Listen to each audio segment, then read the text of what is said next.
what's up? Welcome back to the channel if you're a subscriber, and if it's your first time here, thank you for stopping by. Maybe if you like the contents of the video, you'll give it a thumbs up and subscribe. But we have a sneaker unboxing today from the Jordan store at Dubai Mall. And like you can tell from the thumbnail, it's the Air Jordan 3 Seoul 2.0.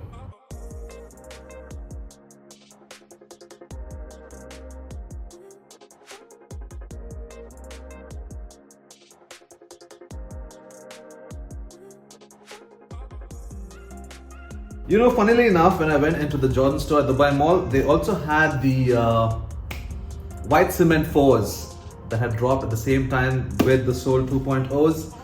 And trust me, I really wanted the white cement 4s for the longest time, but considering I picked up the SB4 recently, which is yet another 4 in the collection, in the rotation, I have the military blues, I decided to skip on them and pick this up. And man, oh man, this is a beautiful pair. Starting off with the box itself, you have this nice glossy Jumpman logo done against that sky backdrop with those clouds. Beautiful. You know, that's the one thing I probably miss in Dubai. You don't really have a textured cloud or a sky to look at. It's mostly all gray. Speaking of gray, we go into the bottom of the box, which has this laser etched kind of elephant print. If you can see right there. In terms of sizing, I went with my true size, which is a US 9, a UK 8. And the most beautiful part of it is when you lift the lid open. Because usually at the store, you know, they lift the lid open, they check the pairs to make sure it's the right size and all of that. And I was like, hey, hold on. I want to do that, me personally. And speaking of blue, of course, they also had the UNC Jordan 1s, the lost and found iteration of the UNCs. And I'm trying to be good. I'm trying to reduce the number of pairs I pick up. So I've never had the UNC ones in my rotation. I've never had the white cement 4s in my rotation, I say, but I meant in my collection. I've never owned any of those earlier pairs, but it's getting so hard because there's so many pairs coming out and there's only so much that I can pick up. And I mean, I can pick them all up, but what's the point if I'm not able to give them all of the wear that they deserve, you know, if I'm going to wear the pair once a month. So I'm cutting down. So out of the 3 pairs that I should have picked up in the month of May, I've picked up 1. I mean, unless you count the Cortez Air Max 95s, but I digress. Let's lift the lid open and get into this detail right here. Look at that.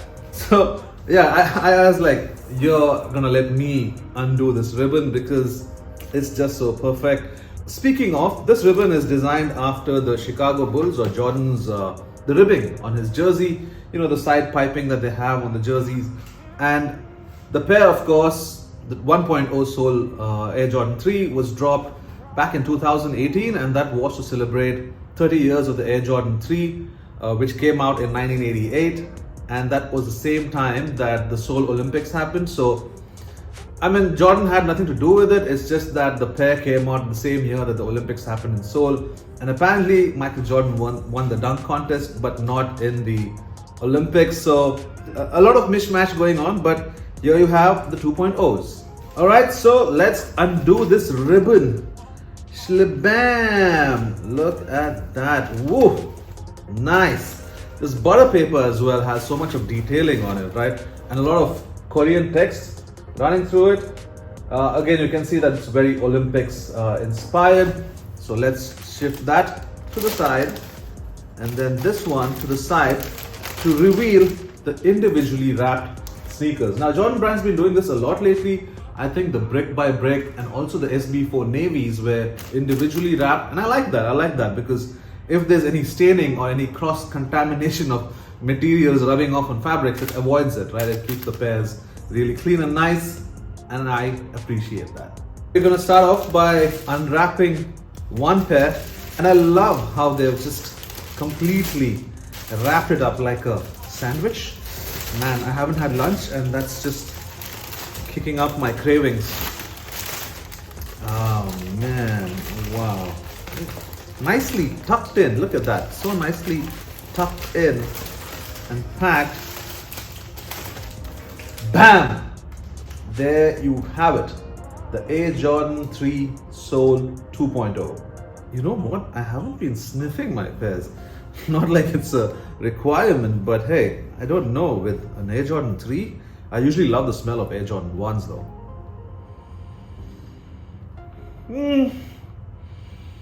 Just smells new. There's none of that glue stain smell.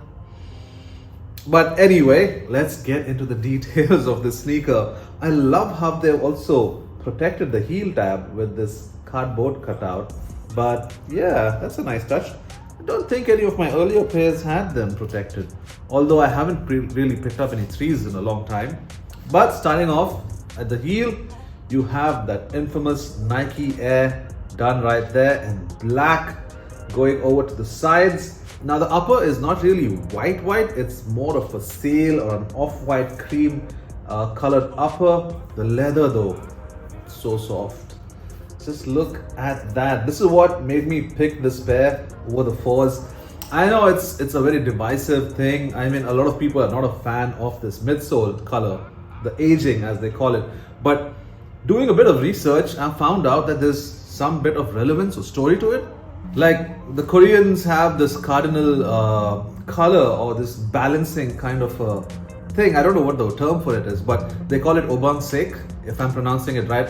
Please forgive me, I'm no polyglot, but Obang means directions and Saek means color. So you have red, blue, black, white, and a kind of a golden yellow. And I'd like to think this midsole is based off that golden yellow. I mean, that's what people have been saying. And each color signifies a direction or is representative of direction, with this golden yellow being central. So I feel like that ties in really well, because this pair is after all paying homage to Seoul from South Korea. And now let's get into other details that pay homage. For example, you have this, let me pull this out. You have this blue heel counter right here done in like a knitting. It's kind of puffed. I know I said knitting, I meant quilting. And then you also have this velvet sock liner done in this punch kind of a red. And this is meant to represent the garments that they traditionally wear, called the hanbok. And the construction of this heel counter is meant to represent those traditional garments, which is quite interesting, right? I have to get the second pair out as well to do a side-by-side, not comparison, but we have some details that's best seen when both the pairs are out of the paper. I just love this packing, dude. Like, man, immaculate. So I've got the left pair out, and starting off, you can see obviously you have your Nike Air hang tag done right there on the left pair, and that's pretty much traditional with all traditional. I say when I'm talking about something that's drawn from tradition, but traditional on Air Jordan 3s. Now let's do them side by side. Alright, starting off with, obviously you see the Jumpman on the tongue of the right pair. The left pair though has that nice embroidered Korean flag done on it, and that's just so great looking. That's a nice detail. I mean, I've never been to Korea, but probably should have saved this money for a flight to Korea, right? No, but nah. I just love the detail on the pair. What I love about the outsole is how they've inverted it. Like one pair has the red and blue, the other pair has the blue and red. I mean, it's red forefoot with the blue Nike branding and vice versa. And of course, you see that central colorway going all the way to the outsole. Speaking of, you'll also notice, I don't know if the camera will catch this, but the air unit on the left pair is done in blue right there, whereas the air unit on the right pair is done in red. So subtle hits, subtle detailing changes. I'm not a big fan of mismatched colorways or doing too much on the uppers. So for me, I like the subtle detailing where they've kept it to the air unit and the outsole. As we get further into the upper, you get to see other details that are quite interesting. For example, your eyelets right here are done in blue, and that's the case with both pairs. I was under the impression that probably if there was blue in one, there'd be red on the other, but this is nice enough. These eyelets again colored out in that cream, like on the central colorway theme, and then you obviously have this super soft leather. There was something else that I wanted to point out. It's like how the edges, the leather cuts that you see all through the upper, all of the edging has been, man, what's with me? Edging, I said. All of the edges are done in that vintage darkened out brown, and then obviously you have your widow's peak, but you see that vintage detailing running through those leather cuts, which I personally am a big fan of. I mean, it keeps with the theme of the overall sneaker, you know. And I obviously have forgotten to talk about the elephant in the room, the elephant print.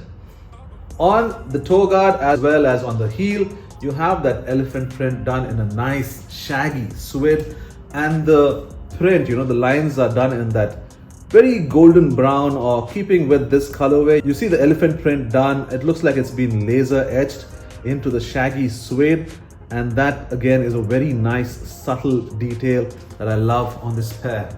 So when you flip the tongue over on the back side of the left pair, you have this text done right here, which as per sources says dream, and the right pair has this text which means affection. Now this is different from the 1.0. I think the 1.0 had soul done on one pair, and I don't know what the other pair said, but I like this updated version. I keep asking myself with the Seoul 1.0 and this dropped side by side, which one would I probably gravitate to more? I'm thinking probably the 1.0 because it's just an all white sneaker with the elephant print and the Korean flag on it. Also some other details, but then I look at this one and the materials and the execution and the storytelling is so strong. Like, I'm a big fan of storytelling, and this has been done so well. Although the relevance to 30 years doesn't apply anymore. I mean, 30 years back then in 2018, it made sense. Why bring up the 2.0 within the next 7 years? I don't know. Maybe there is a reason. I just am not aware of it. I should have done my research. But anyway, man, the leather on this pair is just so nice and creamy and buttery and soft. Reviews also tell me that this polyurethane is really soft on feet, which means I need to try it out and also let you guys know. Nothing special happening on the insole. You have your regular white insole with the Nike branding. The sock liner though, so plush. But now let's slip this on feet to show you what they look like, and I can also tell you how comfy they are. I don't know why they've laced this pair so damn tight, Gotta loosen that out before I slip it on my feet. Alright, the pairs have been laced on feet, and the top down view is just nice. I like the toe box shape. Yeah, they've done it really well ever since they reworked it. I think since the fragment 3s, if I'm not mistaken, and then obviously you have your reimagined 3s.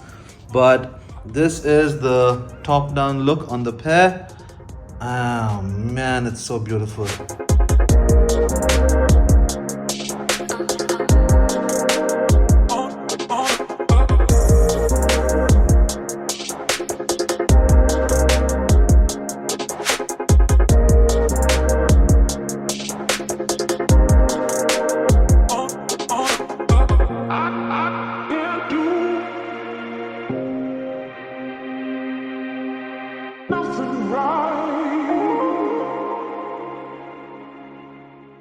And shlaboomy! That's it for this video, you guys. In terms of comfort, it's nothing mind-blowing. It's as much as you'd come to expect of a Jordan 3. Maybe with a lot of wear, I would really be able to figure out if the comfort's any different. Sizing, obviously, true to size. And yeah, that's about it for this video, you guys. Thanks for staying all the way to the end. I'll see you on the next one. Peace. Boom.